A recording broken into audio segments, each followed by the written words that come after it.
Buenas tardes a todos. En representación del IREMAI GEMO y también del PREXUR,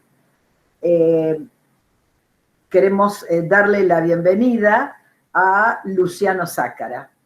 Luciano Zácara es un graduado de la Universidad Nacional de Rosario, de la Facultad de Ciencia Política y Relaciones Internacionales, que luego hizo su doctorado en España en estudios árabes e islámicos por la Universidad Autónoma de Madrid. Luego de doctorarse y en paralelo a sus estudios, avanzó con la creación de un observatorio electoral del mundo árabe y musulmán, y con todo ese bagaje a cuestas, después se dirigió a Qatar, donde primero trabajó en la Universidad de Georgetown y en Qatar, y ahora es profesor investigador en el Centro de Estudios del Golfo de la Qatar University. Para nosotros que lo conocemos a Luciano desde hace varios años, es un honor tenerlo acá en Rosario, aprovechando esta modalidad virtual y poder discutir varias cuestiones. En esta oportunidad específicamente estamos conversando respecto a las consecuencias del COVID y los impactos en el mundo, en el Golfo Pérsico básicamente, y en el mundo árabe islámico.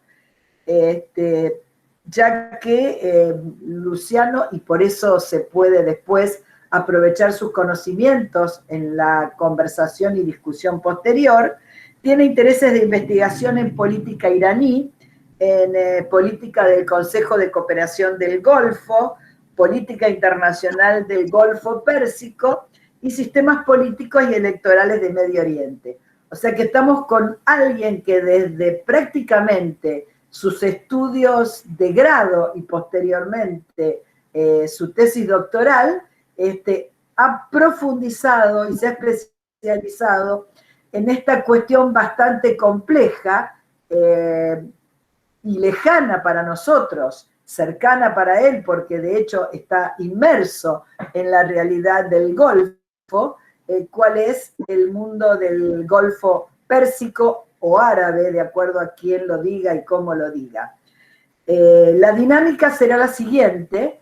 Les pedimos por favor que apaguen, inhabiliten o deshabiliten los micrófonos, y depende cómo tengamos el sonido, se les pedirá o no las cámaras, y escucharemos a Luciano en aproximadamente una media hora, para luego iniciar un diálogo de preguntas y respuestas. Les pedimos que se inscriban en el chat de la parte derecha de la computadora, así después, en ese orden, harán las preguntas e habilitarán los micrófonos, perdón, para poder hacer las preguntas. No sé, Rubén, si me quedó algo pendiente, te paso la palabra. Está bien, bueno, buenas tardes a todos, bienvenidos a este webinar del IREMAI GEMO. Antes que nada, quiero agradecer a Luciano la predisposición para estar hoy de manera virtual con nosotros. Hay 5 horas de diferencia que tenemos, y obviamente un día ya más recorrido por parte de él. Pero bueno, la verdad, el día de hoy tenemos un webinar interesante que es COVID-19 en el Golfo Pérsico, supervivencia económica, política internacional. Espero que sea del interés de todos ustedes y no voy a robar más minutos, así que dejo con todos ustedes al doctor Luciano Zácara. Ok, bueno, muchas gracias Gladys y Rubén por organizar este webinar. Como dije en Twitter, es un gusto volver a Rosario, aunque sea de manera virtual. Espero que la próxima vez lo pueda hacer presencialmente. Siempre es un gusto estar otra vez en mi ciudad. Voy a compartir ahora el PowerPoint que tenía preparado. si me deja esto hacerlo correctamente. Como dijo Rubén, bueno, la charla que tenía preparada hoy era COVID-19 en el Golfo Pérsico, supervivencia económica, política internacional, que va a ser un poco la conclusión de lo que estoy hablando. Antes que nada quería, bueno, empezar mostrando cómo ha ido evolucionando, cómo ha ido originándose la crisis del COVID-19, que luego se convirtió en una pandemia en la región, para marcar algunos aspectos interesantes y que han traído luego, posteriormente, controversia en la región. El primer caso que se detecta en los países de la región, aquí en este cuadro incluyo los países del Consejo de Cooperación del Golfo, Irán, Irak y otros países de la región que se han visto de una manera afectados por cómo se ha ido expandiendo el virus. El primer caso se detectó en Emiratos Árabes Unidos el 29 de enero, que era una ciudadana china proveniente de la provincia de Hubei, teniendo en cuenta que hay muchísimos trabajadores chinos en la región del Golfo. El segundo país en detectar casos fue Irán, el 19 de febrero, o sea, casi 20 días después del primero. 2 ciudadanos iraníes en la ciudad de Qom, pero se detectó post-mortem, o sea, una vez que murieron se le hicieron los análisis y se detectó que tenían el virus, y a partir de allí se inició una serie de detecciones en Qom, en Teherán y en otras ciudades, lo cual se expandió muy rápidamente. Perdón, Luciano. Sí. Luciano, perdón, ¿estás transmitiendo el Power? Sí. Ah, porque no se está viendo, por eso. Vaya. Pues acá me dice que lo está compartiendo. Ah, no. Vamos a hacerlo otra vez, perdón. No, está bien. A ver si me permite hacerlo. Perdón, estas cosas técnicas, como Ocurren. siempre, suelen pasar. Aparte que a mí me decía que lo estaba compartiendo, pero bueno. Y eso que lo probamos antes. Sí.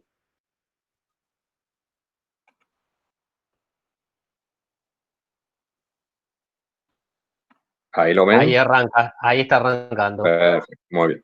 Bueno, este es el cuadro que le decía anteriormente, donde tenía todos los países.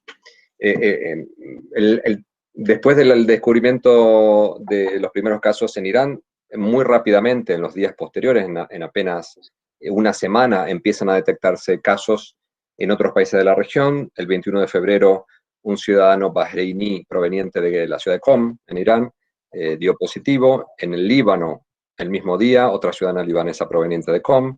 En Afganistán, 2 días después, el 23 de febrero, 3 ciudadanos afganos de la ciudad de Herat que habían regresado de Qom. En Omán, 2 omaníes provenientes de Irán, aunque no se especificaba exactamente de qué ciudad. El 24 de febrero se detectan en 3 países, en Omán, en Kuwait y en Irak, casos. En todos estos eran ciudadanos, en Omán y en Kuwait eran ciudadanos no iraníes, o sea, 2 omaníes provenientes de Irán, en Kuwait un kuwaití, un saudí y un bidún, que es una stateless que no tiene ciudadanía, los 3 provenientes de Irán, y en Irak un estudiante de religión iraní que presumiblemente habría venido de Qom hacia Najaf, que es otra ciudad donde los seminarios son muy importantes. Unos días después, Pakistán, un estudiante de Karachi proveniente de Irán. En Azerbaiyán, un ciudadano ruso, pero que también venía de Irán. En Qatar, un ciudadano catarí proveniente de Qom, el 29 de febrero. Y finalmente en Arabia Saudí, el 2 de marzo, un ciudadano saudí proveniente de Irán. En la mayoría de los casos, con muy pocas excepciones, eran gente proveniente de Irán, pero no eran iraníes, sino ciudadanos de esos propios países que habían ido por distintos motivos, principalmente por motivos religiosos, porque han ido a la ciudad de Qom, o por vínculos familiares o comerciales que tienen con Irán. Esto llamó un poco la atención. Evidentemente hay países que criticaron mucho a Irán, Arabia Saudí fue el principal. Otros países han criticado a Irán por no cortar vínculos aéreos con China, que fue una de las cosas, por ejemplo, que Estados Unidos fue lo primero que hizo y que también criticó a otros países por no hacer. Pero lo cierto es que Irán mantuvo sus vínculos comerciales y su vinculación aérea con China por motivos obvios, pero porque Irán está bajo sanciones y necesita no romper ningún tipo de relaciones con otros países que le están proporcionando ayuda. Esta compañía era Mahaner, luego fue sancionada en otros países de Europa porque a partir de allí se acusa a Irán que ha traído el virus al Golfo y que lo ha esparcido en toda la región. Si bien los datos demuestran que esto ha sido así, lo cierto es que, como dije anteriormente, los ciudadanos que se han infectado, que han traído la infección, no han sido iraníes, sino han sido ciudadanos de la región. Esto marca una cuestión muy interesante, que es, a pesar de todas las fronteras, barreras ideológicas, religiosas, étnicas que se puedan poner en la región del Golfo, es imposible cortar los contactos humanos, los vínculos humanos, comerciales, religiosos, familiares que existen en las dos orillas del Golfo. Y esto se vio en un principio como una posibilidad de romper el hielo y de mejorar un poco las relaciones, teniendo en cuenta que el COVID-19 no hacía diferencias de ningún tipo, ni religiosas, ni políticas, ni nacionales, etcétera, etcétera. Luego vamos a ver que posteriormente esto no ha, o por lo menos hasta ahora no ha demostrado ningún efecto positivo.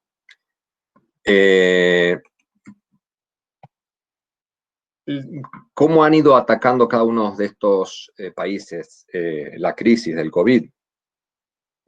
Al ser uno de los primeros que evidenció casos, Irán es el primero que empieza a tomar medidas restrictivas bastante serias, pero se evita poner en cuarentena total a todas las ciudades, sobre todo teniendo en cuenta que se acercaba el Año Nuevo iraní, que era el 21 de marzo, así como pasó en China, cuando el COVID empezó a esparcirse cerca del Año Nuevo chino. Esto también se preveía que en Irán iba a hacer que subieran drásticamente los casos por la movilidad. No recuerdo exactamente la cantidad, pero bueno, la gente que se moviliza, sobre todo desde Teherán hacia otras ciudades de vacaciones, es inmensa, y lo que se quería evitar era que esto promoviera la expansión del virus. Desgraciadamente, a pesar de que el 20 de marzo se cancelan los actos públicos, se cierran mezquitas, mausoleos, escuelas, universidades, bazares, centros comerciales, y se limitan los viajes entre provincias, esto no evitó que el virus se esparciera y que muchos casos nuevos se detectan. Y lo vamos a ver en los cuadros que voy a mostrar más tarde. También, en el caso de Irán, como otros países de la región, han tomado medidas económicas para ayudar a muchas familias de pequeñas y medianas empresas que se han visto principalmente afectados. Por esto, sobre todo teniendo en cuenta que gran parte de la economía iraní es una economía negro que necesita libertad para moverse, sobre todo en medios de transporte, taxis, venta ambulante, etcétera, etcétera, que las medidas de confinamiento afectan gravemente y que no hay manera de subsanarlas si no es a través de subsidios y de ayudas directas en efectivo. Medidas que hayan tomado otros países de la región, por ejemplo, Emiratos Árabes Unidos, a partir del 8 de marzo, o sea, bastante más tarde, se decide cerrar las escuelas y universidades, y a partir del 25 y 26 de marzo ya se toman medidas mucho más estrictas. Emirates suspende todos los vuelos de pasajeros, salvo los de carga, incluyendo el tránsito. Básicamente los aeropuertos quedan cerrados. Etihad también cancela todos sus vuelos. Los aeropuertos quedan únicamente abiertos para repatriaciones, para ayuda humanitaria, que eso ha sido algo bastante común en la región, y para ayudar a repatriar gente de otros países que le pedían ayuda a Emiratos. Esto también se dio en el caso de Qatar. En Bahrein, a partir del 24 de febrero se suspenden todos los vuelos provenientes de Dubái y de Sharjah, y se establece una prohibición de entrada a gente que venga de Irán.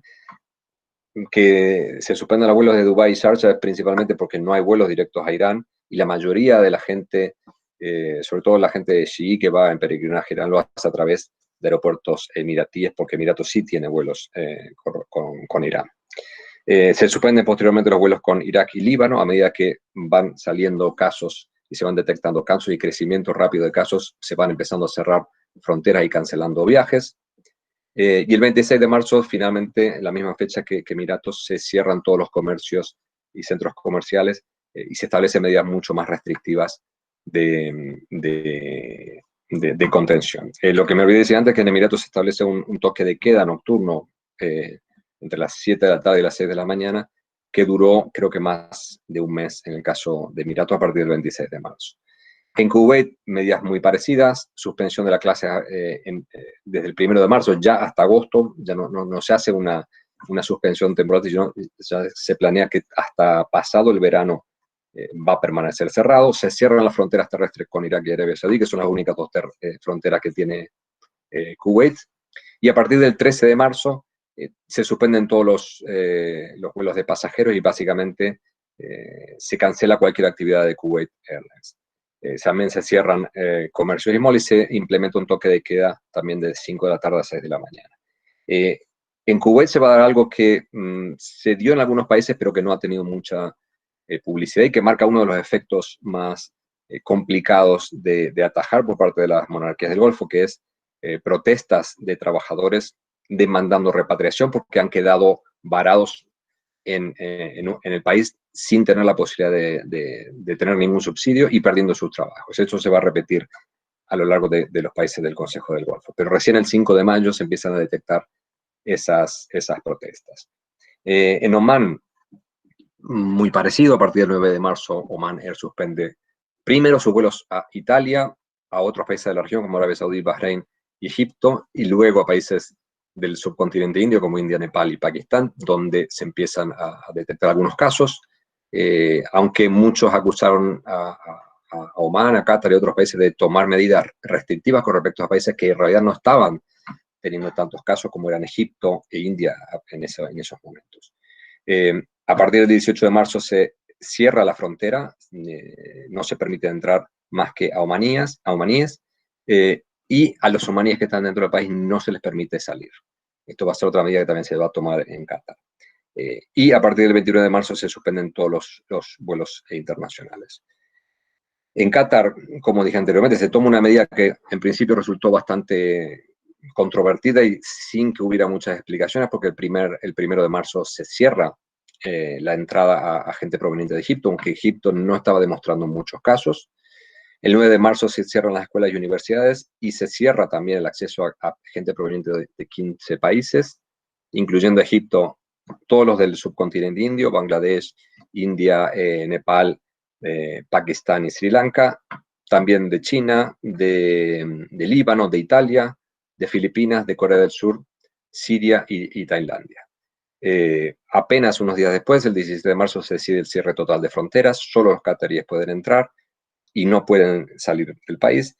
Y el aeropuerto, si bien con mucho menos tráfico, continúa únicamente para vuelos de tránsito de gente que quiere ir de un lado hacia otro, pero sin entrar en Qatar, y para acciones sanitarias de repatriación, que también se dio mucho en el caso de Qatar Airways. Una situación muy interesante que se dio en Qatar, que yo no he visto en ningún otro lado, es que al menos en un par de ocasiones, no sé si se han hecho más, pero al menos en un par de ocasiones se hizo un anuncio público de los nombres que violaron el confinamiento en todos los periódicos del país. Aquellos que fueron pillados in fraganti en la calle cuando no tenían que estar, se les tomaron los datos, se les multó, se juntaron sus nombres y se publicaron en el periódico. Da la casualidad que las dos veces que se hizo eso, todos, sí, yo diría todos, no decían la nacionalidad exactamente, pero era muy visible por los apellidos, que todos eran ciudadanos cataríes.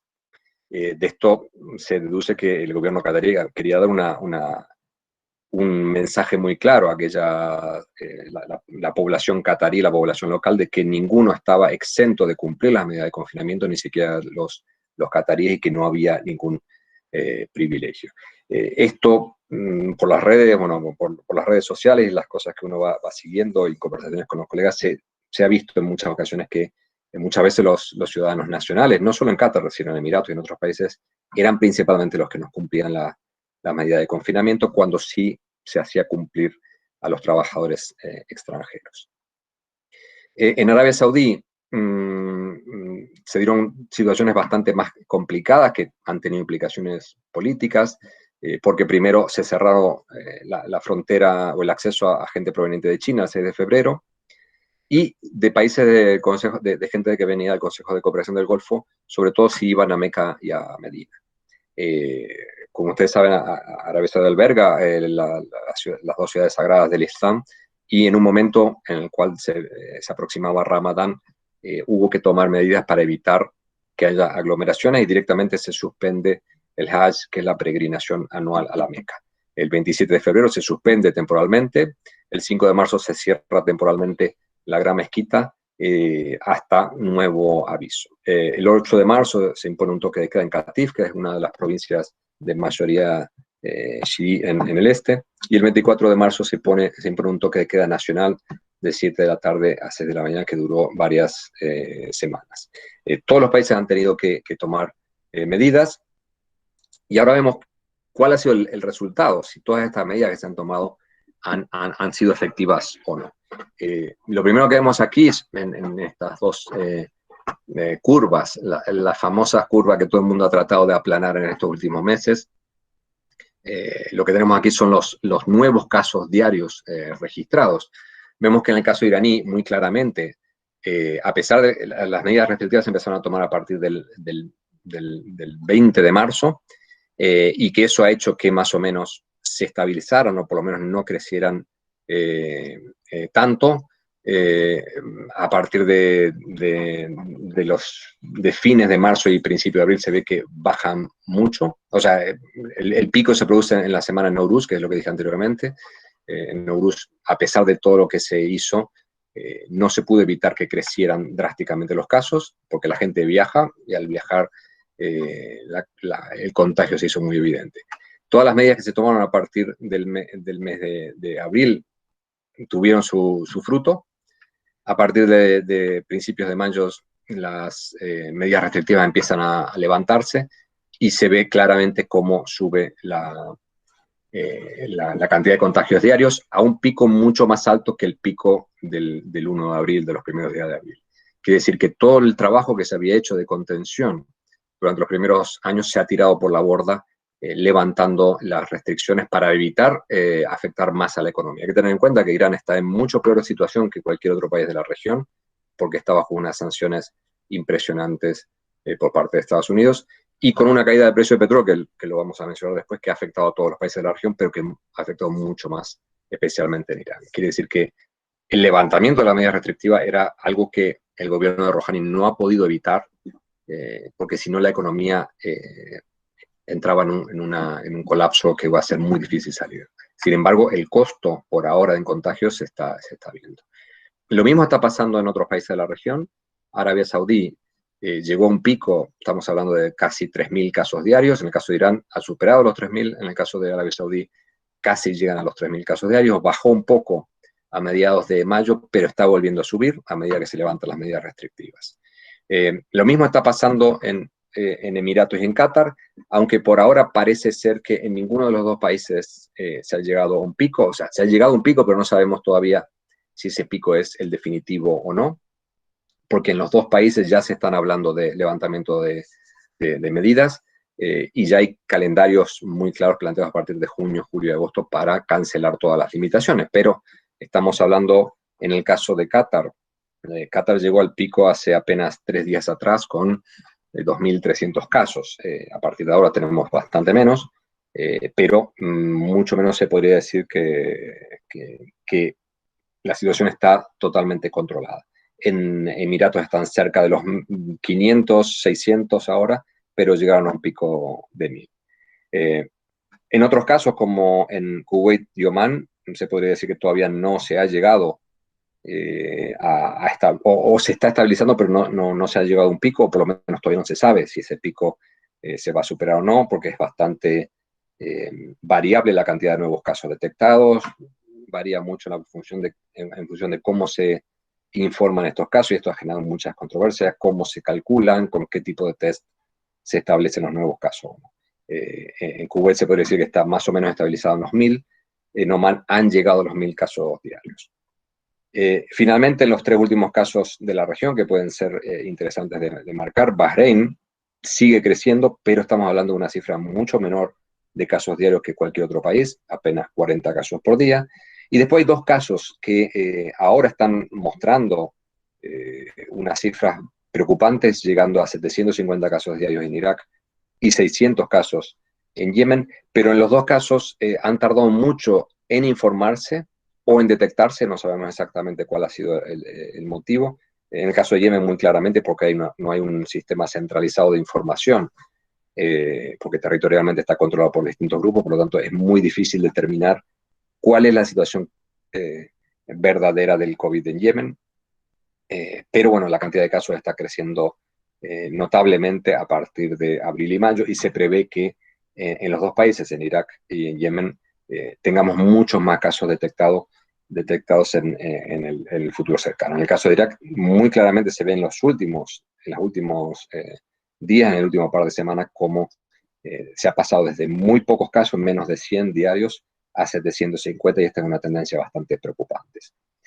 ¿Cuál es la situación al día de hoy? Como ustedes saben, esto va cambiando, variando todos los días, por lo tanto, desgraciadamente, uno tiene que entrar a actualizarse todos los días de este tipo de datos, y la situación es muy variable. Si miramos, por ejemplo, la cantidad de casos confirmados por cada millón de habitantes, Qatar hace una semana atrás estaba en la posición número 10, hoy está en la primera posición. O sea, aquí en el cuadro yo lo ordené por cantidad de casos positivos confirmados, que Irán en la región es el que más tiene, 164.000 al día de hoy, seguido por Arabia Saudí, Qatar, Emiratos, Kuwait, Omán, Bahrein, Irak y Yemen. Pero si lo vemos en cantidad de casos confirmados por 1.000.000 de habitantes, Qatar tiene 22.000, más que cualquier otro. El segundo en esta lista de casos confirmados por millones, Bahrein, que tiene 7.500, y después Kuwait.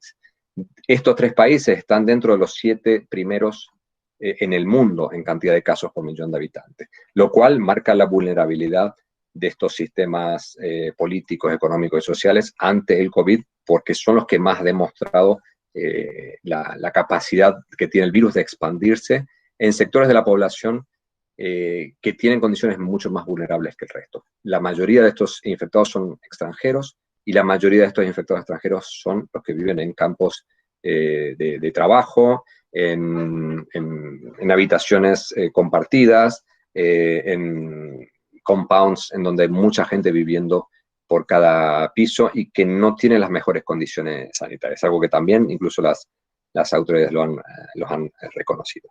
Y en la última columna lo que mostraba es la cantidad de casos nuevos diarios, y se muestra la tendencia preocupante que están teniendo Irán, Arabia Saudí y Qatar principalmente. Los 3 superan los 1.000, Qatar está alrededor de los 1.900, 2.000, Arabia Saudí supera los 2.000, e Irán, como dije anteriormente, lleva 3.500 casos nuevos al día de hoy.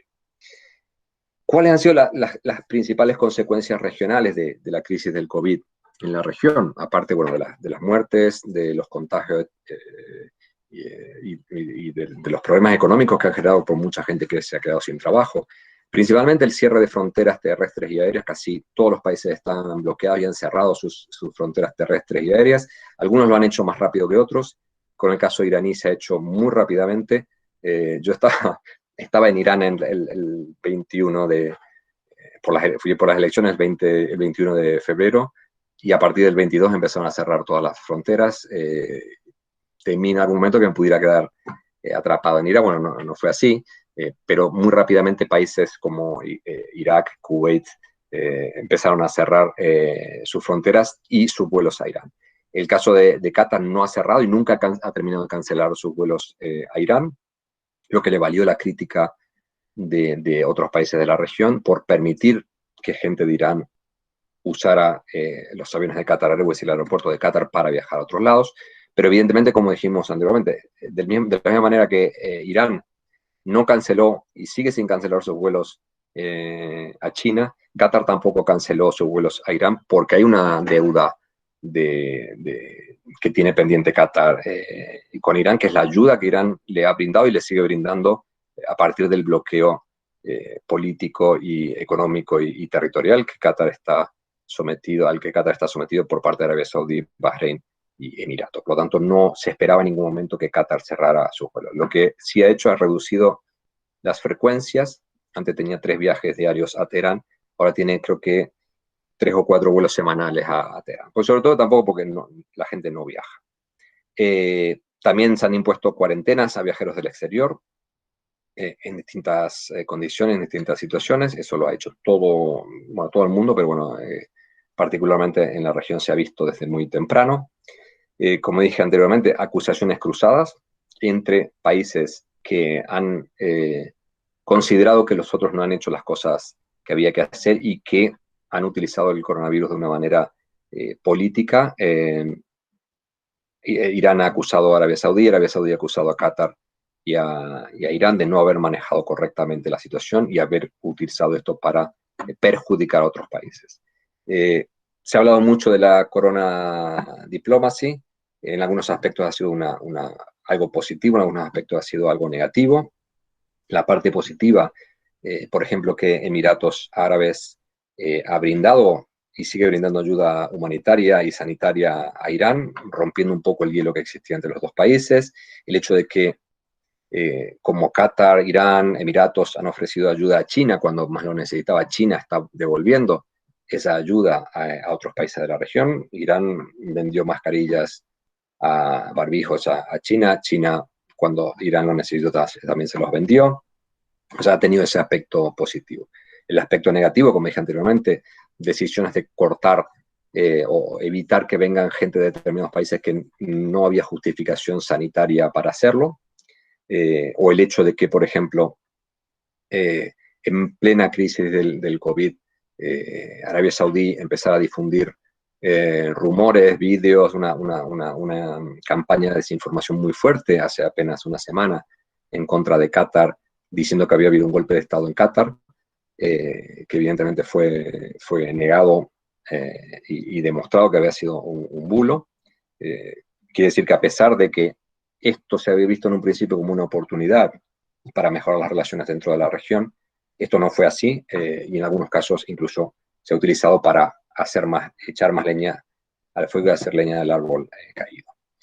Por otro lado, una cosa que se empezó a ver ya hace más de un mes y pico, que es la caída del precio del petróleo por la reducción del consumo, principalmente de China, pero de la mayoría de los países consumidores, que hizo que los ingresos de todos los estados de la región, estamos hablando de la mayoría de los países, con excepción de Bahrein y Omán, que dependen del petróleo, más de un 50, 60 o 70% de sus presupuestos nacionales. Por lo tanto, la caída del precio del petróleo, y sobre todo países como Irán, que ya venían con sanciones y que únicamente China estaba comprando un poco de petróleo, pero mucho menos de lo que se esperaba, a partir de que China ya no necesita petróleo y reduce mucho más sus compras en toda la región, Irán se ha visto muchísimo más afectado que el resto. La caída del precio se frenó un poco por el acuerdo entre Rusia y Arabia Saudí, pero no obstante, no se ha evitado que el precio del petróleo siga muy bajo y que esto afecte todos los cálculos que se habían hecho en los presupuestos de los años anteriores. Eso, vamos a verlo ahora, cómo esto se maneja en el futuro. Ahora voy a decir algunas cosas en la siguiente diapositiva. Y como comenté que en el caso de Kuwait, empieza a haber protestas de trabajadores expatriados en Kuwait, en Arabia Saudí, en Qatar, por salarios no pagados, trabajadores que han quedado sin trabajo porque las empresas se han quedado, al estar confinadas y al estar reducidas sus actividades, se han quedado sin trabajo. Sus países de origen no se hacen cargo de ellos. Los gobiernos de los países receptores no terminan de hacerse cargo a pesar de que la ley los obliga a hacerse cargo de ellos, y se empiezan a producir algunas protestas, principalmente trabajadores egipcios, que tanto en Kuwait como en Qatar han ido a protestar en frente a la embajada exigiendo que los repatrien, ya sea el gobierno del país receptor o su país de origen, porque están sin trabajo, sin dinero y sin poder pagar en definitiva ni un alquiler ni comida en el país donde se han quedado sin trabajo. Esto plantea desafíos para el futuro, y principalmente yo digo que lo que está en juego aquí es la sostenibilidad de los modelos económicos de dos tipos, basados principalmente en los ingresos por petróleo, y aquellos que basan su modelo económico en la mayoría de la fuerza de trabajo extranjera, que son los países del Consejo de Cooperación del Golfo. Estos dos modelos, en algún momento, bueno, yo lo vengo hablando desde hace mucho, estos modelos a largo plazo son insostenibles porque el petróleo tarde o temprano, 10, 20, 30, 40, 50 años, van a terminar no siendo viables, a pesar de que toda la revolución del fracking ha hecho que el petróleo recuperara su importancia, pero a largo plazo, y se ha demostrado, cuando se reduce mucho el consumo, los países productores de petróleo se quedan sin ingresos. Y ante países que dependen el 70-75% de su presupuesto del petróleo, una reducción drástica del 70% del valor del petróleo hace que el modelo económico no sea sostenible. Y aquellos modelos como los del Consejo de Cooperación del Golfo, principalmente Qatar, Emiratos, Bahrein y Kuwait, que son los que tienen más del 60% de población extranjera, dependen de mantener las condiciones laborales de los trabajadores extranjeros, sobre todo los de menor cualificación, tienen que mantener una condición mucho mejor de la que están teniendo. Esto lo ha dejado bastante más claro porque es allí donde se están produciendo la mayor cantidad de contagios y las mayores acusaciones por parte de organismos internacionales como Amnesty, Human Rights Watch. Por otra parte, los modelos económicos vinculados al tránsito, como los aeropuertos de Emiratos, los aeropuertos de Qatar, en cierta medida el aeropuerto de Omán, aerolíneas como Qatar Airways, Emirates y Etihad, que, bueno, Turkish Airways también, pero bueno, está fuera del Golfo, que han basado su modelo de expansión en ser modelos de tránsito, hubs regionales, están sufriendo muchísimo y plantean la inviabilidad de ciertas compañías aéreas que han sido la bandera de la marca Emiratos o la marca Qatar en el resto del mundo, o sea que obligará a revisar estos modelos para que sean viables sin necesidad de subsidiarlos o de inyectarle dinero. Va a ser necesario establecer nuevas políticas fiscales para recuperar la economía y ya se está empezando a hacer. Arabia Saudí anunció hace 15 días el aumento del IVA, sobre todo para tratar de implementar la visión 2030, que trataba de desvincularse del petróleo para mantener el Estado. Y algo que ya se ha empezado a anunciar, en Omán y en Kuwait ya han anunciado que van a despedir al 50% de los trabajadores públicos, los trabajadores municipales públicos, para nacionalizar la mano de obra. En estos dos países por lo menos se puede hacer, hay suficiente población desocupada que pueda ocupar esos cargos, pero hay países que no tienen esta posibilidad. Qatar y Emiratos son países que por ahora no pueden depender únicamente de su mano de obra porque no tienen suficiente cantidad de gente para ocupar todos los trabajos que se necesitan en el país. Como dije anteriormente, las condiciones laborales de los extranjeros tienen que mejorar, lo están reconociendo incluso las autoridades de la región. Esto ha demostrado la vulnerabilidad de ciertos sectores ante desafíos que no estaban previstos hace 5 meses atrás, y de depender de este tipo de mano de obra obliga a generar unas condiciones de salubridad, de sanidad, de alimentación y de habitación mucho más favorables. Esto obliga a que se implementen o se tengan que implementar ciertas políticas alimenticias, sociales y sanitarias que tiendan a garantizar la seguridad humana, ya que el capital humano es el mayor capital que cualquiera de estos países tiene, sobre todo por el tipo de modelo económico que han implementado. Para finalizar, como decía anteriormente, lo que se trata aquí es de garantizar la supervivencia económica de estos modelos, tanto de Irán como de los países del Consejo de Cooperación del Golfo, porque dependen del petróleo y de la mano de obra extranjera, pero también es un desafío para la resiliencia política de todos los regímenes de la región. Ha habido muchísimas críticas cruzadas, pero también empieza a haber muchas críticas internas sobre cómo se han manejado o cómo se están manejando estas crisis, lo que ha llevado también, por otra parte, a una mayor censura o a un mayor control de la opinión pública y sobre todo, bueno, las mismas polémicas que se están generando en Rusia y en otros países con las aplicaciones para los teléfonos móviles para mostrar a dónde está uno para demostrar que uno está sano y que puede entrar al supermercado de otros lados, también se están empezando a ver en el Golfo, y muchos ven eso como una manera de control social que se está implementando a la totalidad de la población. Eso está también generando suspicacias y por ahora no protestas, pero sí ciertas críticas en medios sociales. Y el último desafío que quería mencionar, y que bueno, que sería interesante debatirlo posteriormente, es lo que mencionaba anteriormente. Había una oportunidad de reducir la tensión una vez deducido que este problema afecta a todos igual, sobre todo en la región, pero no ha sido así. Por ahora, el COVID y las políticas para atacar el COVID no han servido para mejorar las relaciones. Únicamente se ha visto un deshielo en las relaciones entre Emiratos e Irán a partir de esta diplomacia del coronavirus, pero como dije anteriormente, Arabia Saudí hace apenas unas semanas ha utilizado todo su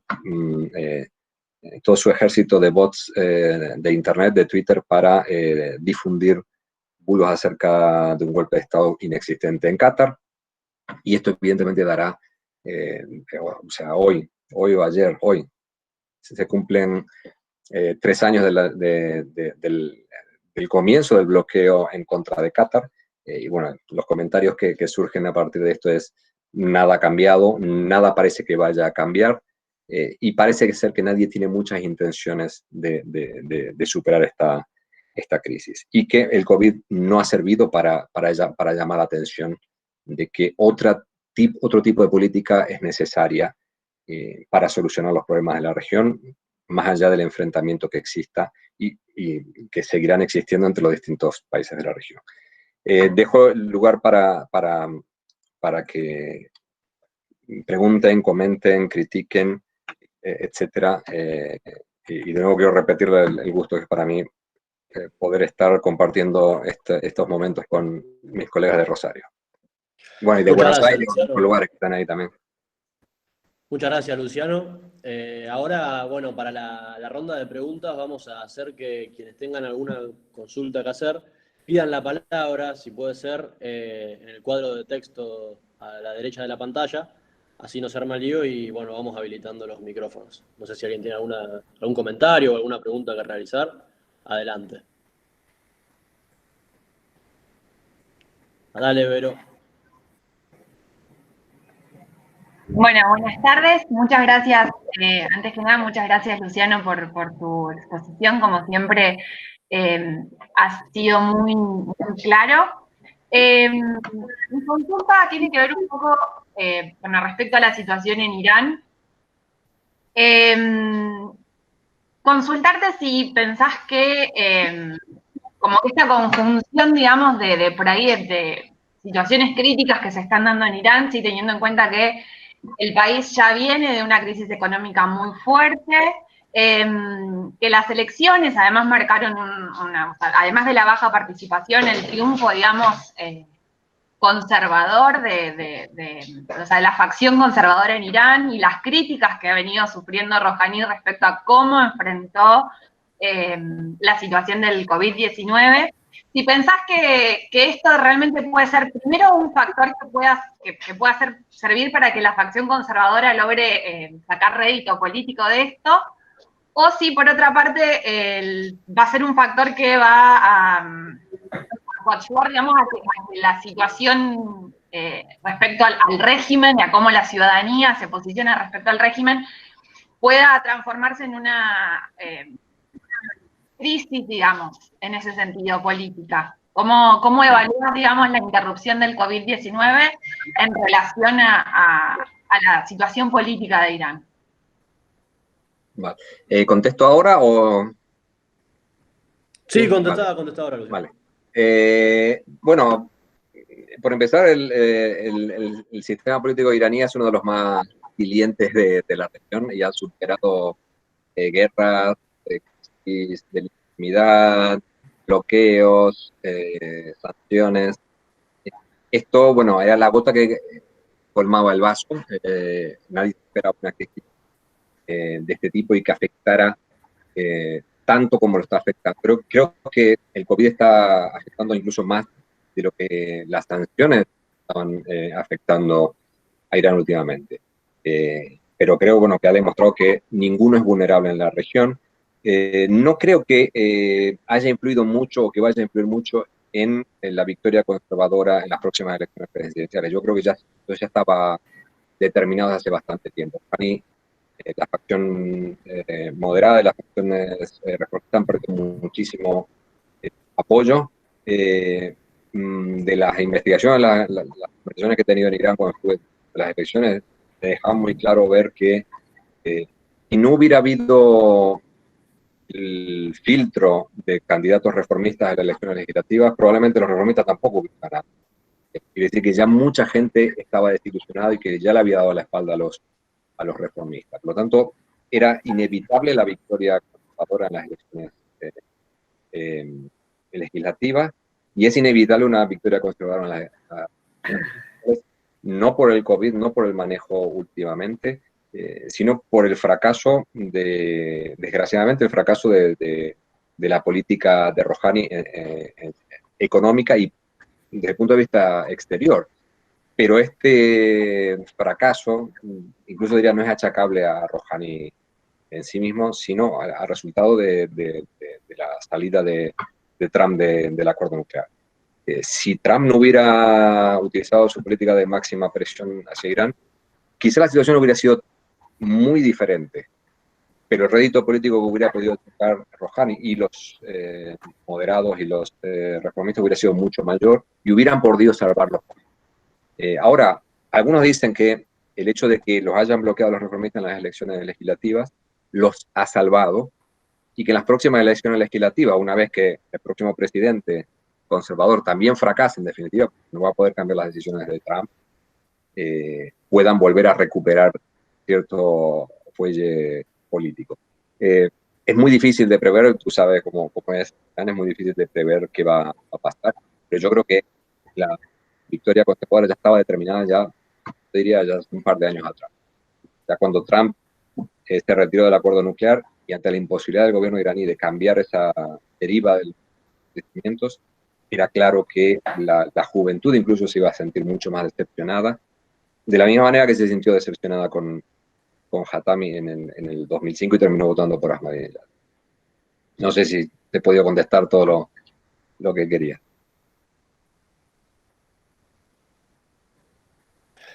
Bueno, Sí, muchas gracias. Ahora, Luciano, tenemos una pregunta de Hugo Javier Salis, que está escribiendo porque no tiene micrófono. Vale. Si podés comentar o ampliar cómo el Ramadán afectó las acciones de los países del Golfo. ¿Las acciones en qué sentido? Sí, bueno, Hugo, no sé si podés expandirte un poco. Vale. ¿Cómo afectó el Ramadán? Vale. Pues, bueno, en Qatar me acuerdo que hubo bastante debate acerca de, bueno, incluso protagonizó algunos debates acerca de que estaban esperando una fatua que dijera que no había que ir a la mezquita.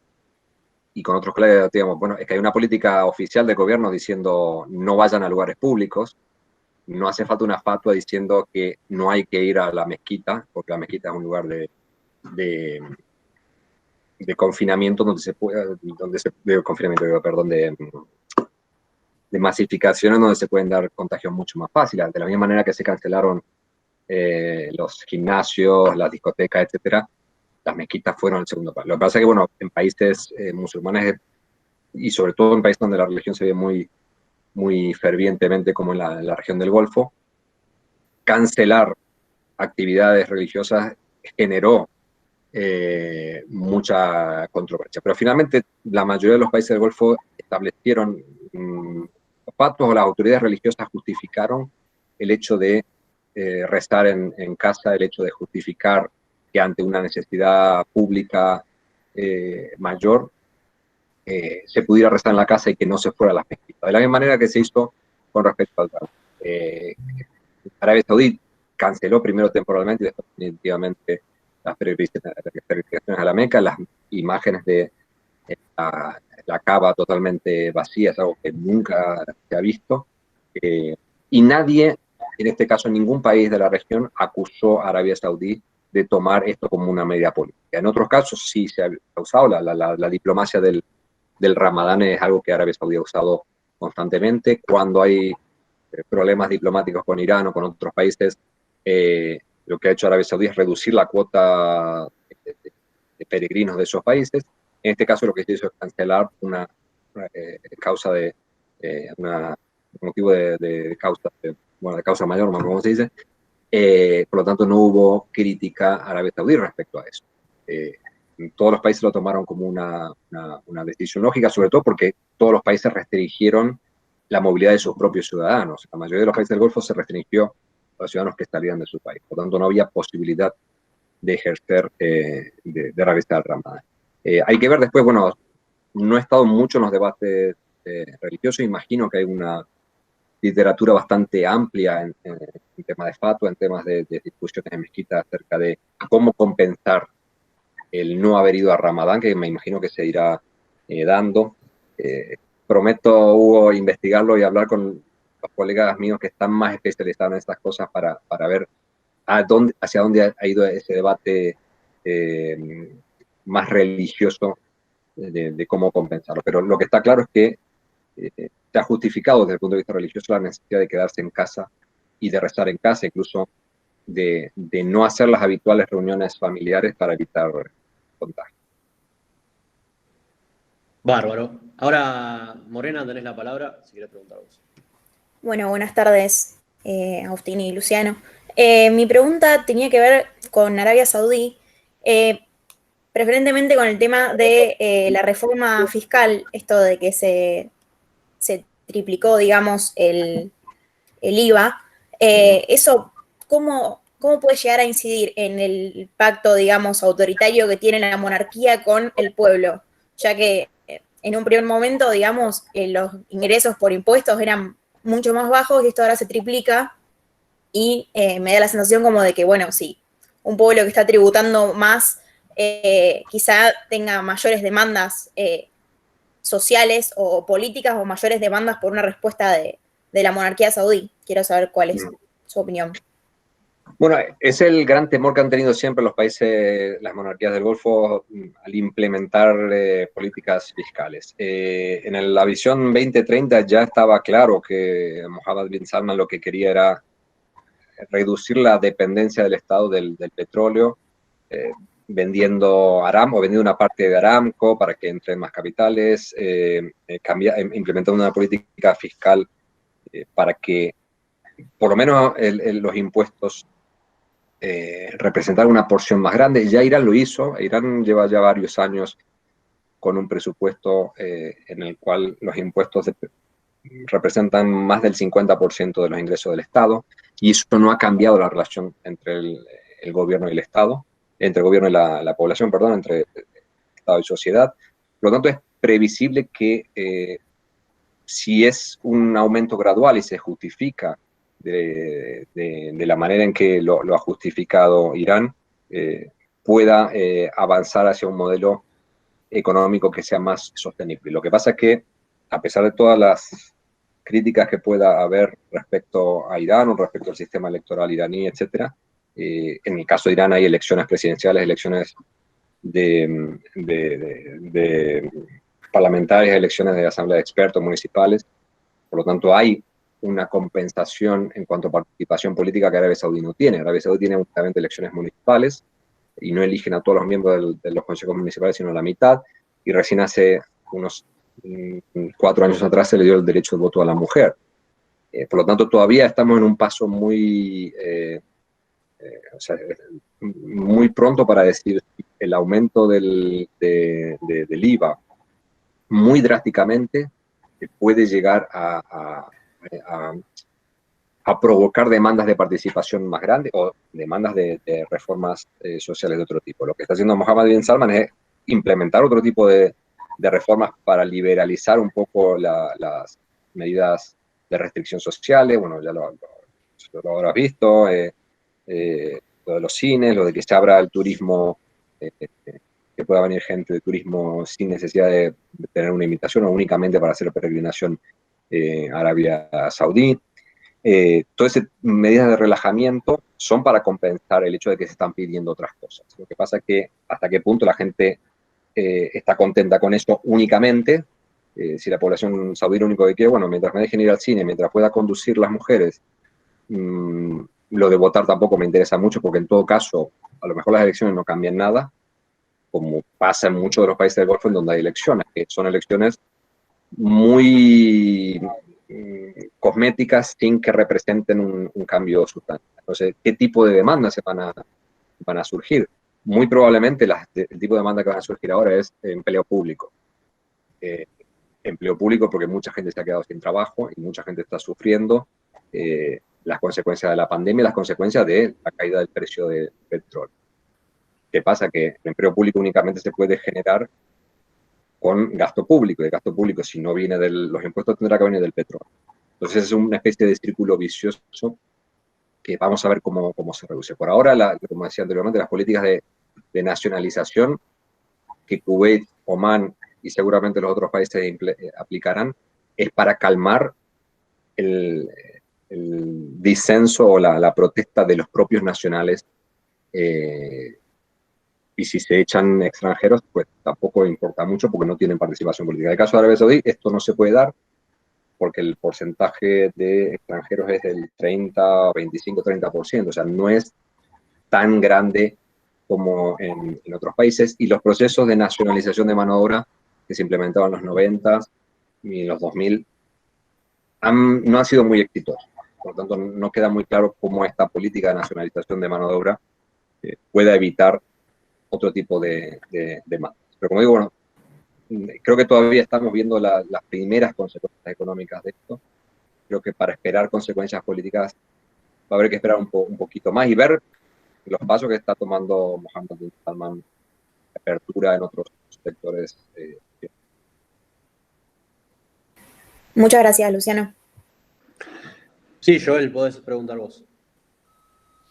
Buenas tardes, Luciano. Bueno, antes que nada, como todos, gracias por este tiempo. Y quería hacer una consulta sobre el caso de Yemen. En primer lugar, bueno, ¿cómo lo ve usted a la situación del COVID en Yemen? Sabemos de que la infraestructura está muy afectada, digamos, por todos los años de guerra civil. Bueno, y el temor está un poco en que esto se esparza cada vez más y que digamos, que cause, digamos, algún estrago ahí por la falta de respuesta que se le puede dar. Por un lado eso, y por otro lado quería preguntar, bueno, ante esta situación, a Arabia Saudita ha a veces llamado al cese al fuego o ha tomado algunas de esas medidas por como una respuesta o con el motivo del COVID, por lo que muchos han llegado a hablar, digamos, que es una forma en que el reino se está salvando, digamos, la cara, como quien dice, para tener alguna salida más limpia del conflicto. Bueno, si usted cree que esto realmente puede llegar a ser el puntapié o el paso inicial para que el reino, digamos, se vaya yendo de a poco de Yemen. No sé qué es lo que piensa usted y cómo lo ve. Bueno, por empezar, Arabia Saudí creo que ya se dio cuenta hace tiempo que nunca va a ganar la guerra en Yemen, y sobre todo ahora que ya empieza a haber fricciones con el gobierno secesionista del sur, que está apoyado por Emiratos, queda muy claro que mantener Yemen unido como quería Arabia Saudí, bajo el dominio de Hadi, que era un aliado y podría ser un títere saudí, eso no va a pasar. Ahora, ¿cómo sale Arabia Saudí de Yemen? Es algo que todavía creo que no está del todo claro ni definido, ni creo que los saudíes lo saben. El hecho de que hayan coqueteado con esta idea de retirarse de Yemen en un principio, creo que apunta más a lo que vos decías, de salvar un poco la cara, de decir, bueno, hay motivos de fuerza mayor que nos obligan a retirarnos de Yemen para evitar un mal mayor, pero que es una salida, puede decirse, una salida honrosa de algo que ha demostrado ser un fracaso político, un fracaso estratégico y un fracaso económico, porque el costo de la guerra es inmenso, y con todo lo que decíamos anteriormente, Arabia Saudí no está en condiciones de tener tantos frentes abiertos. Una guerra en Yemen, un bloqueo con Qatar, una confrontación directa con Irán, reformas económicas para implementar un impuesto y un precio del petróleo de $20 o $30 por barril. Con todas las reservas que tenga, esto no puede mantenerse a largo plazo.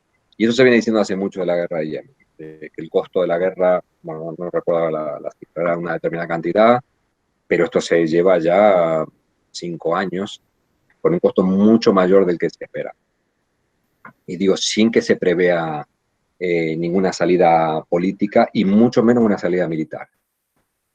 Creo que, bueno, ha habido un error estratégico de Arabia Saudí desde el principio de cómo se involucró en la guerra y cómo pensaba ganarla sin tener tropas sobre el terreno, o por lo menos declaradamente sobre el terreno, y creo que ha pagado todos sus errores. Más allá de, bueno, que uno ve la reforma, digamos, la relación entre monarquía y sector militar en Arabia Saudí siempre ha sido un sector militar totalmente vasallo de la monarquía saudí y que ha servido únicamente para mantener la monarquía en el gobierno y no para ejercer el rol de ejército para defender el país. La situación de Yemen la veo muy complicada desde el punto de vista del impacto del coronavirus. Como dije antes, no hay muchos datos, pero la mayoría de las organizaciones internacionales que trabajan y que están ofreciendo ayuda humanitaria a Yemen están previendo que esto va a ser realmente una pandemia mucho más grande que la del cólera que hubo hace un par de años. Si ustedes se acuerdan, creo que hubo más de 100.000 casos de cólera en Yemen, en medio del bloqueo de la región controlada por los Houthis por parte del gobierno saudí, que obligó a ayuda a las organizaciones internacionales a forzar la entrada a la zona bloqueada para ayudar. Se logró que el principal puerto de recepción de ayuda humanitaria fuera desbloqueado para que pudiera entrar esa ayuda. Probablemente estemos en una situación similar, en la que en algún momento las organizaciones de ayuda humanitaria, incluso agencias de ayuda norteamericanas que están colaborando y que de manera indirecta esta ayuda llega a los sectores controlados por los Houthis, fuercen a que se levanten, se creen corredores sanitarios que puedan acercar ayuda ya no solo a la zona del norte, sino a la zona del sur, que también está sufriendo creo, como dije antes, que los datos están infrarrepresentados. No creo que haya tan pocos datos en Yemen. Por lo tanto, desgraciadamente, vamos a ver un crecimiento muy drástico de los números de coronavirus en Yemen. Lo que agrega mucho más, ya no tenían suficiente en Yemen, muchos más elementos negativos para cómo se está desarrollando esta guerra, que está afectando al que es el país más pobre de toda la región. Bueno, muchas gracias, Luciano. ¿Hay algún comentario más, alguna pregunta más? Adelante. Sí, Luciano, gracias por tu exposición. Tengo una consulta en base a los últimos análisis que han ido apareciendo a nivel internacional en torno al relevo de los Estados Unidos por parte de China en lo que sería la región del Medio Oriente, teniendo en cuenta esa proyección que se hizo de la ruta de la seda hacia los puertos del Golfo y a Turquía como dos parámetros de influencia claramente china en el MENA. ¿Consideras que, dada la situación del COVID, China ha realizado un relevo de los Estados Unidos en la región, sobre todo teniendo en cuenta que Estados Unidos ha estado muy afectado por el COVID? Así es el epicentro prácticamente hoy a nivel mundial y eso ha llevado a que disminuya su participación en muchos escenarios dentro del sistema internacional y más aún dentro de la región del Medio Oriente. Sí, bueno, se estaba debatiendo ya desde la época de Obama de la retracción americana en la región y sobre todo en el Golfo, y eso los principales acusadores a Estados Unidos han sido Arabia Saudí, Emiratos, incluso Qatar, aunque mucho más tranquilamente, acerca de cómo Estados Unidos estaba abandonando el Golfo. Eso se vio que, bueno, era una política coyuntural en el periodo de Obama y que Trump cambió otra vez o volvió a su manera habitual de relacionarse con la región, haciendo hincapié en la necesidad de un marco de defensa regional en contra de Irán, realineando las alianzas, estableciendo cuáles eran las prioridades y cuáles eran las prioridades americanas que entraban dentro de Make America Great Again, que era vender seguridad a cambio, bueno, seguridad a cambio de dinero, básicamente.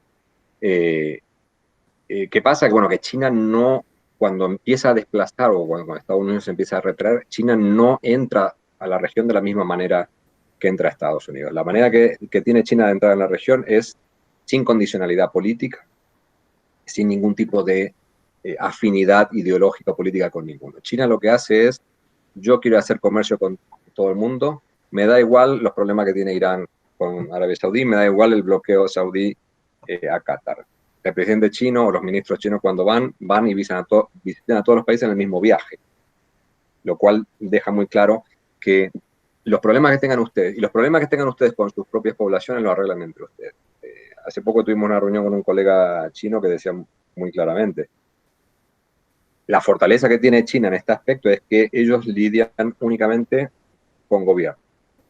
Pero la debilidad es que no saben qué pasa adentro y no les interesa qué pasa, y por lo tanto, si hay un cambio de gobierno o un cambio de líder, no saben con quién están tratando, porque nunca han tratado con la oposición.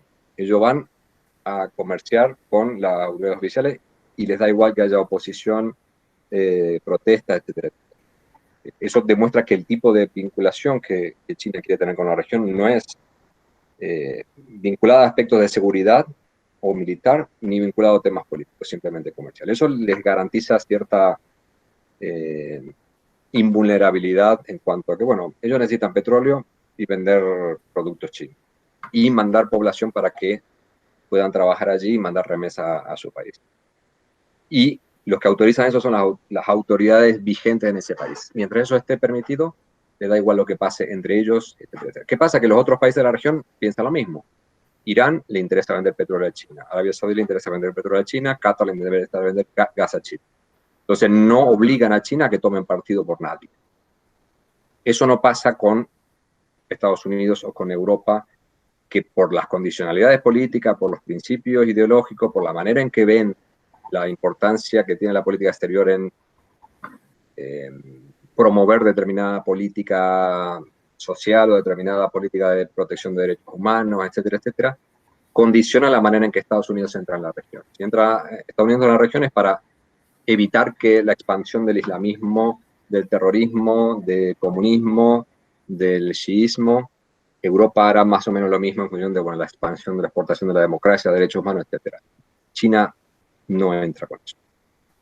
Como existe esa condicionalidad por parte de Estados Unidos, se mete en camisas de once varas cada vez que puede, eligiendo aliados, eligiendo grupos, a quienes apoya, a quienes no apoya, y eso creo que es el principal error, pero bueno, esto es parte de un debate mucho más amplio acerca de cuál es la política exterior americana en la región, si tiene una racionalidad, si tiene una lógica, y cómo los otros países de la región están usando también eso para decir, bueno, yo te ayudo mientras tú me ayudes. Entonces, te eligen bandos en la región en función de quién te va a ayudar. Como China no hace eso, pues le da igual. Si esto va a hacer que le reemplace totalmente a Estados Unidos, comercialmente sí, aunque lo cierto es, China puede vender muchísimos productos, de la misma manera que Rusia tiene otro tipo de involucramiento en la región, que no es comercial, porque no vas a ver un producto ruso en la región. O sea, aunque Rusia quiera hacer todo lo que quiera hacer, incluso en Irán no encuentras un coche ruso, en Arabia Saudí no encuentras un coche ruso. Se pueden vender misiles o armas, que productos chinos se encuentran por todos lados. Lo que pasa es que los productos americanos, la tecnología americana siempre va a estar ahí. Siempre va a ser una tecnología de vanguardia que van a querer incluso los iraníes, a pesar de que les llegue a través de terceros. Por lo tanto, bueno, creo que son distintas estrategias, distintos resultados. Evidentemente, Estados Unidos está perdiendo peso en la región. Pero ¿qué peso es el que le interesa mantener a Trump en este momento? Yo creo que es básicamente estratégico militar y comercial desde el punto de vista de armamentístico nada más. No le interesa exportar principios, no le interesa el modelo político americano, europeo, occidental exporta a la región. Eso quedó claro, creo que desde el principio, que Trump más o menos hacía como los chinos. Ustedes hagan lo que quieran adentro. Si quieren reprimir a su propia gente, mátenla. A mí no me molesta mientras me sigan comprando armas y luchar contra Irán, que es el verdadero enemigo. Eso más o menos lo que yo pienso en reglas generales acerca de lo que está haciendo Trump desde que llegó al poder. Bien, gracias. Luciano, hago una pregunta yo y creo que ya después no queda más. En otros momentos, bueno, de la región, en épocas de incertidumbre o de convulsión, se vio que se aprovechó por determinados gobiernos para profundizar el sesgo autoritario que tienen algunos países, algunos gobiernos. ¿Crees que a futuro esto pueda ser un caso que pase en algunos países de la región o no lo ves como una posibilidad? Desgraciadamente siempre hay lugar para un poco más de autoritarismo en la región. Y desgraciadamente creo que lo vamos viendo, se ve.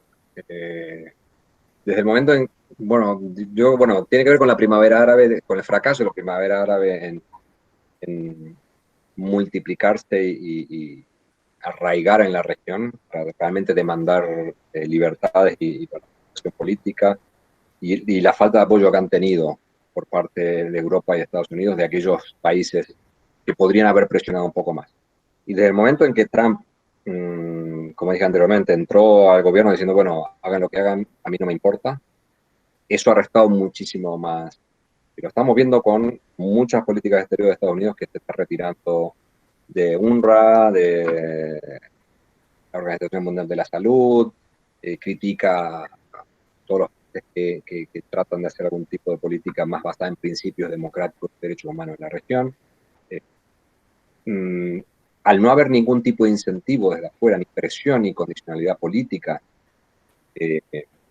y al haberse suprimido un poco la presión por parte de las propias sociedades, en algunos casos nunca existió, no existe ningún elemento que fuerce a estos países a tomar una medida democratizadora, aperturista, etc. Hay países como Emiratos y Qatar en donde la gente tampoco demanda por elección. Hay elecciones, pero la gente no va, porque no ven que eso sea útil. Entonces, si la gente no le demanda participación en elecciones, la única participación que hay es a través de Twitter, a través de otros mecanismos alternativos que no vamos a hablar porque es complicado, va a llevar más tiempo. Si no hay presión de Europa, no hay condicionalidad política por parte de Estados Unidos ni de China, entonces, ¿por qué voy a abrir una caja de Pandora que me puede generar muchos más problemas cuando la cosa está bien? La población más o menos está contenta, no demanda nada y de afuera no me exigen que haga nada a cambio de su ayuda. ¿Por qué voy a cambiar? Lo que sí es cierto, bueno, que lo que dije antes, en algunos casos, y se vio mucho a partir de la crisis del Golfo del 2010, y la primavera árabe sirvió para reforzar muchas de las leyes relacionadas con la ciberterrorismo, crítica a los gobiernos, etcétera, etcétera. Se reforzaron mucho más estas leyes anti-oposición. La crisis del Golfo lo que ha hecho es prácticamente silenciar a cualquier prensa que no fuera 100% afín al gobierno en toda la región, tanto en Arabia Saudí como en Emiratos. Era prácticamente imposible decir nada porque había penas incluso para aquellos que mostraban simpatía con otro país. Por lo tanto, si uno lee los periódicos de la región, se va a encontrar que no hay nada que critique a nadie. El único país que más o menos se mantiene es en Kuwait, donde puede haber crítica al gobierno y donde hay un debate político mucho más amplio. Pero también se ha cerrado el grifo en Kuwait y se ven todos los indicadores de libertad de expresión y de libertad de prensa a nivel internacional. Desde la primavera hasta aquí ha bajado mucho. Recién hace una semana, Doha News, que era el único periódico crítico online que existía en Qatar, que lo habían cerrado hace exactamente 2 años y pico, después de que empezó la crisis del Golfo, ahora han renovado la licencia. Y a partir de hace una semana empezamos a ver cosas en las noticias que no podíamos ver en Qatar desde hace mucho tiempo. Bueno, a ver cuánto dura. Yo veo que esa es una señal positiva de que se haya renovado la licencia a un medio que había sido cerrado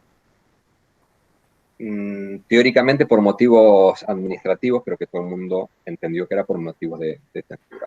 A ver cuánto dura, yo le doy mi voto de confianza a que dure bastante tiempo, porque es el único medio que realmente muestra algo que no es necesariamente crítica, pero muestra algo que en otros periódicos no se ve. Si hay protestas de trabajadores, lo muestra. En Kuwait se ve, en otros países no se ve únicamente a través de social media o cosas por el estilo. Pero bueno, social media, Twitter, todo esto está demostrando ser tan poco confiable, porque se han inventado millones y millones de bulos en todos lados que es muy difícil, cuando uno ve noticias en Twitter, confirmar qué es lo que está pasando. Hay un caso muy claro que fue lo que comentaba anteriormente. De repente empezaron a salir, o sea, empecé a preguntar a mis colegas en Qatar qué está pasando porque hay rumores de golpe de Estado. No, aquí no hay nada. Entonces, bueno, cuando empezamos a hablar con los colegas, todos los Twitter que habían publicado venían de bots saudíes, con vídeos que habían sido reformados, que se ponía una imagen de Kuwait, de Qatar, que era reconocible porque la reconocíamos, con un sonido de la guerra de Yemen, diciendo, ahí están tirando, disparando aquí. Claro, gente que está especializada en estos temas técnicos identificó muy rápidamente que todos estos vídeos eran falsos. ¿Qué pasa? Que si hubiera habido un golpe de Estado, un intento de golpe de Estado, probablemente tampoco nos hubiéramos enterado. Nos hubiéramos enterado cuando ya estaba realizado, ya estaba todo cerrado y todo bien. Porque no hay medios de comunicación alternativos que puedan ofrecer una visión independiente o sin censura. Y esto se da en toda la región. Yo creo que esto, bueno, para cerrar la pregunta, creo que sí. Siempre que existe la oportunidad de establecer un mecanismo de control social más, se va a implementar. Lo que pasa es, bueno, que tampoco hay demandas en sentido contrario que hagan que los gobiernos tomen otra medida.